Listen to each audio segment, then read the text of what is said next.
welcome back to our Sunday Club series all about the story of Jacob.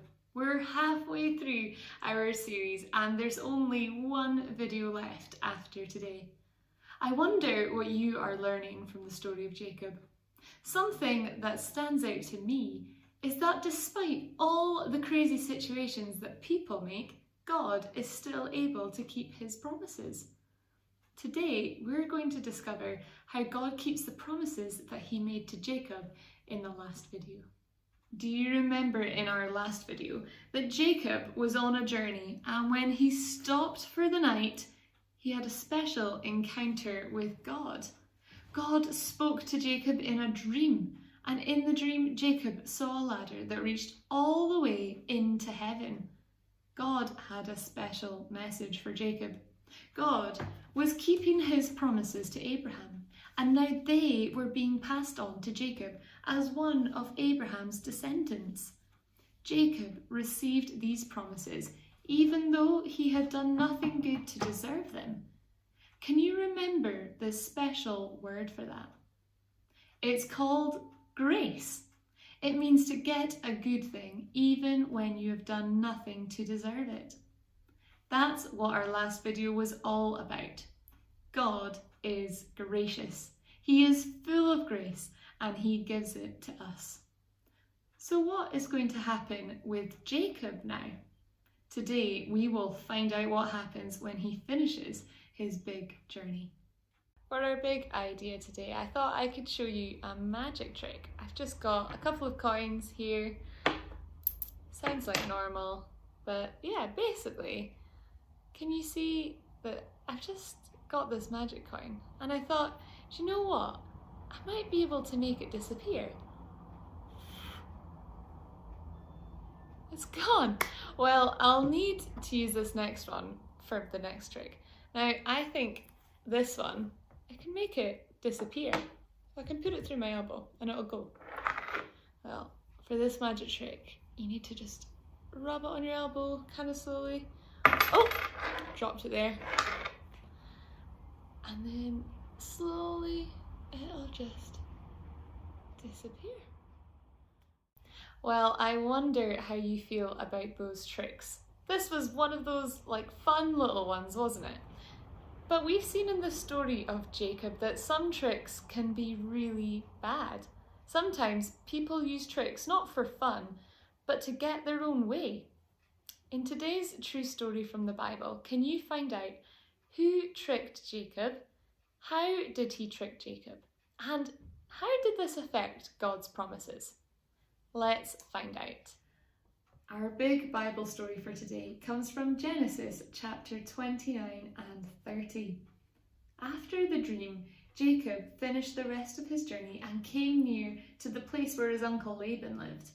God kept his promise of protection to Jacob and kept him safe on his journey. Jacob stayed with Laban for a month and worked for him, taking care of his animals. Laban wanted to pay Jacob for his work, so he asked Jacob what he wanted. Laban had two daughters, Leah and Rachel. Jacob asked to marry Laban's younger daughter, Rachel. She was beautiful and Jacob loved her. Laban said that if Jacob worked for him for 7 whole years, then he could marry Rachel. So Jacob worked for 7 years, but they seemed like just a few days to Jacob because he loved Rachel so much. The morning after his wedding, Jacob woke up next to Leah. Laban had tricked Jacob into unknowingly marrying Leah. He did that because he wanted his younger daughter to be married first. Jacob was furious with Laban. Laban told Jacob he could marry Rachel too if he waited 1 week and also worked for another 7 whole years.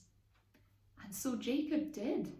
He waited a week and married Rachel, even though a man should only have 1 wife. And then he worked 7 more years. Jacob's family began to grow. Leah had children, but Rachel couldn't have any. So she tried to make it happen in her own way by using her servant. Then Leah did the same thing a few years later. It was all a big mess. But God used the messy situation to make his promises come true, because God is gracious. He gives good things to people who do nothing to deserve it. One day, Rachel gave birth to a son of her own, and he was called Joseph. Jacob ended up having so many children, now 11 boys and 1 girl. That's a big family. Jacob and Laban were both tricksters, and because of their sin, they caused lots of trouble for each other and their families. When Jacob tried to leave Laban's house and return to his homeland, Laban tried to trick Jacob again. This time, it wasn't with wives, but it was with their animals. Jacob wanted a reward for working for 14 years. He had made Laban very wealthy and done a good job, so Jacob wanted to take some animals for all his hard work. Laban and Jacob agreed to split the animals between them. Jacob would take all of the spotty and stripy ones. Let's read what happens. But that day, Laban removed the male goats that were striped and spotted, and all the female goats that were speckled and spotted, every one that had white on it, and every lamb that was black, and put them in the charge of his sons. Laban tried to trick Jacob and removed all the spotty, stripy ones. Then Jacob tried his own way to give the animals spots and stripes. Jacob had one last trick up his sleeve. He made a way for all the strong animals to be born with spots and stripes so that he could keep them. And then the chapter ends like this. In this way, Jacob became very rich. He had large flocks, many male and female servants, camels and donkeys. See, Jacob made lots of plans and made a mess to get the things that God had already promised to give him. The good news is that God can save the trickiest of tricksters. Jacob and Leah had a son called Judah. Judah's family grew and grew and grew, and one day God sent his son, Jesus, to be part of that family and make a way for tricksters like Jacob and people like us to be saved. Well, today's big Bible story is a bit of an odd one. But the big message is that despite all people's tricking and sinning, God is able to keep his promises. God kept Jacob safe on his journey. He gave him a big family and he was blessed in the things that he did. What promises does God make to Jesus followers, to you and to me? Well, he promises to love us, to save us and forgive us, to make us become more like Jesus, and to take us safely to heaven. Sometimes you and I might be like Jacob, scared that God isn't going to keep the promises that he makes to us. Have you ever tried to make God love you? Have you thought, if I read my Bible today for an hour, maybe God will love me more than he did yesterday? Or do you sometimes worry that God can't keep his promises and you stop trusting him?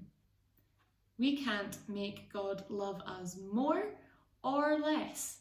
And he has shown us in the Bible that he is always trustworthy.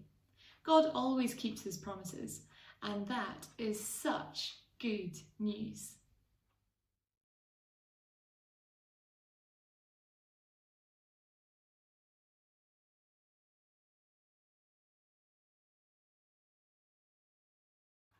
Well done for listening to today's video. Remember, God is gracious and always keeps his promises. Come back again for our fourth and final video where the story of Jacob shows us that we can always put our trust in God.